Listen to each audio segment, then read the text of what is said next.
I am with Fiona Gilligan here in Ottawa, Ontario, with Parliament in the background. Fiona, you're a very special woman in a lot of ways. You're one of the few female founders and few successful female entrepreneurs in Canada. You successfully sold your business for a big bag of cash, and now you're taking a lot of that energy that you have to try and help other female founders and celebrate them. You said this term the other day that I've been loving since. What's your secret sauce? My secret sauce is that as a female founder, as a successful entrepreneur, I've always seized opportunities that break past my comfort zone. And that's really been one of the key cornerstones of my success, is the fact that I'm an opportunity seeker. And once I find something that I think is really amazing, I'm able to break through my comfort zone and then break through the barrier and go for it. Now, you talk a lot about female founders, which is important because women need to learn a lot of those skills and develop and balance the pendulum a little bit. But why, as long as we consider people female or male, isn't that keeping the duality and perpetuating that instead of just focusing on good founders of businesses? Well, my number one passion is getting people to think differently and getting people to really think about entrepreneurship as a viable career choice. The way the economy is shifting, we're going to need to have more and more innovation to stay competitive on the global market.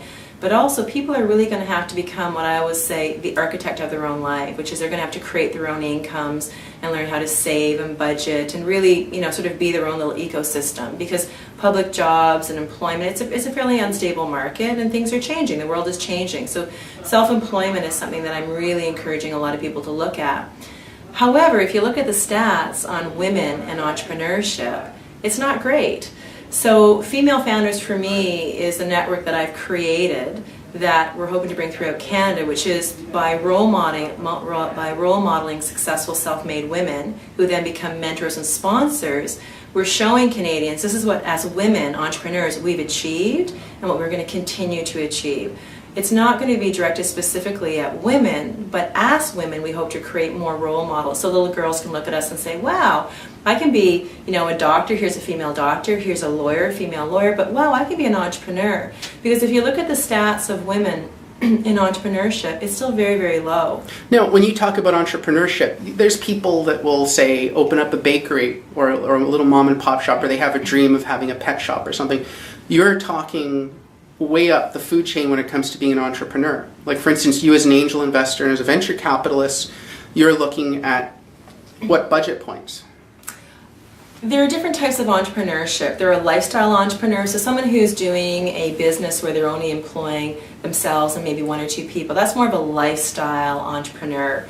I'm really trying to encourage people to go out and open up companies that's actually going to stimulate job growth by creating jobs. So for example, when I had my company, we had almost 250 people across Canada with dominance in Ontario that were contractors. We had an employee base. So entrepreneurship is not only good for the person in terms of having a better chance of acquiring personal wealth and real job satisfaction because you're doing what you love 24/7, but it's also stimulating the economy by creating job growth. Why become a public speaker and be visible in the manner that you're becoming very, very quickly here in Canada, instead of just focusing on being an entrepreneur yourself? What is it about sharing and focusing on other female founders that works for you? That's a really good question, Jamie, because for me there isn't one simple answer. When I built my first company almost 20 years ago, there were no mentors or role models for me, especially women founders. So I bootstrapped my own company. I did it on my own. I learned as I went. I made a lot of mistakes that I could have avoided. If I'd had a network of people that I could have tapped into that were like me, I didn't have that. So that's the number one reason, is I think that we can have we can have greater levels of success for entrepreneurs if we create networks. I think girls and women need specific networks because a lot of us have faced issues of, do we have children? When do we have children? You look at the statistics, women are still doing a lot of the household responsibilities and things like that. So Female Founders is not about gender politics, it's about smart business. We need to get more women engaged in business, and we need to help them be successful. Creating successful role models is it. Why I'm a public speaker? I'm absolutely passionate about Canada. I think that given the global recession that we're having, Canada's done extremely well, but I think we could do even better by creating more innovation right here at home. But As a public speaker, I guess, when you're passionate about something, you kind of want to share the love. And for me, entrepreneurship is really about sharing the love. And other than being, a parent, it's the best thing I ever did with my life. And it's because I created something that I was passionate about that made a difference in the world.